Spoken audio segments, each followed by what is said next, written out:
Hey, hello everyone. Ed from New Haven, Connecticut. Hope everybody is doing well. Wanted to put out another video where I dust it off and play it again. Take 5 LPs from my collection, some stuff that I haven't listened to in quite some time, give you some samples, and chat about them. So the first band you were listening to was a band called The Wooden Tops, the debut LP Giant from 1986. Band from the UK, really fun, fast, frantic, acoustic, all catchy as hell stuff. Roland McGinty is the primary singer-songwriter for this band. This is an LP that I played a lot in my college radio DJ days.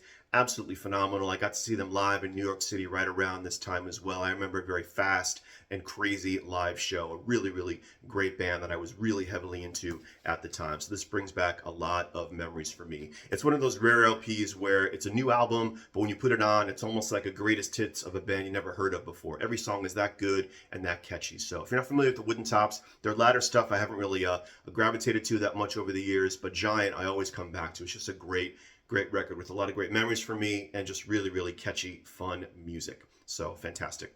All right, I was also in the mood to listen to some quirky, beautiful female harmonies, mix of some songs where some stuff is serious, some stuff is light and kooky. I'm thinking to myself, what can I listen to that's going to sound like that?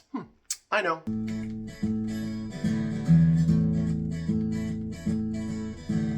Didn't you ever feel like the largest Elizabeth in the world? Usually at a time when the boy is oblivious to the girl. I read in the paper the other day this has been happening to everybody more and more.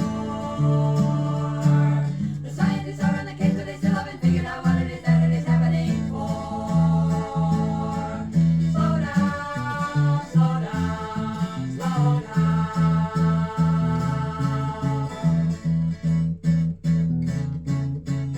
Wouldn't you like to feel like yourself after suffering so many years? If you were asked to the party by somebody else, you wouldn't be sitting home in tears. Maybe you're one of those who see people who don't go outside but they get their best work done. Like keeping themselves in the house and spinning away in the sun and not the rest of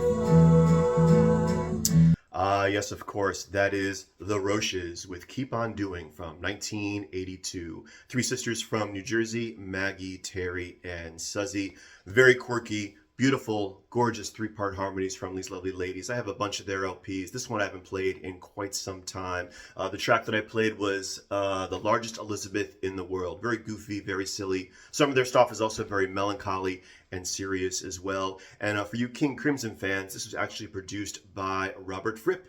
He produced their first LP as well, and he also brought in his King Crimson buddies to partake on this, of course, Mr. Tony Levin and Bill Bruford. So The Roches, a lot of critical acclaim, not a lot of sales, really beautiful, quirky, gorgeous three-part high-pitched harmonies as you heard. Really, really lovely stuff. I have to be in the mood to listen to this, and when I am, it's quite lovely. So The Roches with Keep On Doing from 1982. All right, I was also in the mood to kind of take it down and cool it down, listen to some jazz. So let's see what I picked. You're sitting there yakking right in my face. I guess I'm gonna have to put you in your place. You know, if silence was golden, you couldn't raise a dime. Because your mind is on vacation and your mouth is working overtime.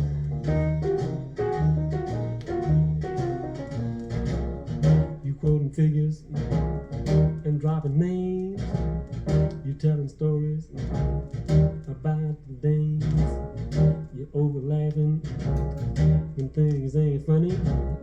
You're trying to sound like the big money. You know if talk was criminal, you'd lead a life of crime. Because your man is on vacation and your mouth is working overtime. Yes, of course, that was the one and only Mose Allison with a track called Your Mind Is on Vacation from the 1962 LP, I Don't Worry About a Thing. I'm a big Mose Allison fan, particularly his Atlantic record years. You know, Mose Allison, he's blues, he's jazz, he's got that smooth voice with that light piano touch. This is a great LP of his, a couple of original instrumentals plus some vocal tracks as well with a few covers. I highly recommend Mose Allison. I'm listening to him all the time, and this is something that I haven't played in quite a while. So it was great to go back and revisit this again. So if I'm in the mood for smooth jazz, just to sit down, nice cocktail in hand, chill out, feel pretty classy, Mose Allison is where I'm going to. So your mind is on vacation and your mouth is working overtime, from Mose Allison from 1962 right here. All right, next up, I went back and revisited one of my favorite duos from the 80s who stylistically had a lot of changes in their sound and style, and most of the stuff I have on CD, but surprisingly, this is the one release of theirs that I have on vinyl, and I love it. Let's check it out.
Of course, that was Tracy Thorn and Ben Watt, who make up the duo of Everything But the Girl. So this is Love Not Money, their second LP release from 1985. This is actually a UK pressing that I have. I don't even recall how I came across this back in the day, but I have it.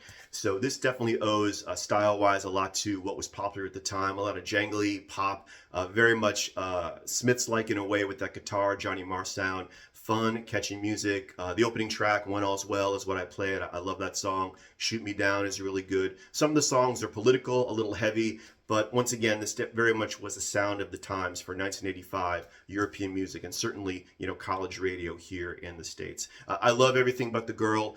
They've changed their sound from this to, like, you know, mellow, almost like smooth jazz music, to Walking Wounded, Temperamental, which was more electronic and chill out music, which is also great as well. I think they put out something recently, a few years ago, but Love Not Money from 1985, Everything But the Girl, their second LP. Good stuff.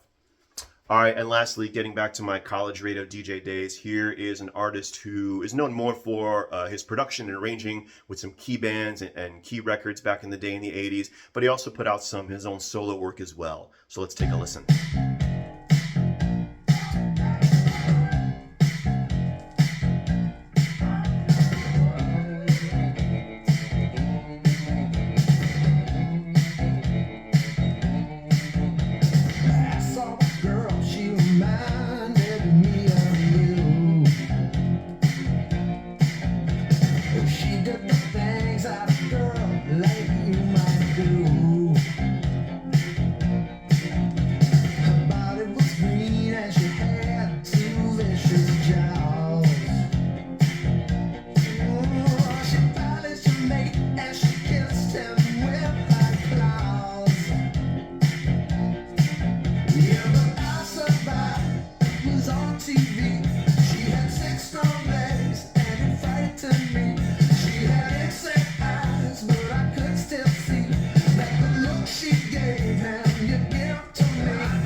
And that was Mr. Don Dixon with a track called Praying Mantis from his 1985 LP, Most of the Girls Like to Dance, but Only Some of the Boys Like to. So Don Dixon, as most folks know, mostly known as a producer for early REM, Smithereens, also produced Fetch and Bone, another band I love, some Marshall Crenshaw LPs back in the day. So, but he also had his own little unique musical career. So this LP is a compilation of stuff that he recorded from 1982 up until 1985. Some stuff is demo quality, but it's all very catchy and very fun and just, you know, lyrically very quirky, particularly Praying Mantis, which which is a great song, a great storytelling about a relationship that goes bad. We've all had those situations where we're with somebody, we know they're bad for us. It's going to end poorly, but while it lasts, it can be a lot of fun. You know what I'm talking about. Anyway, Don Dixon, phenomenal stuff.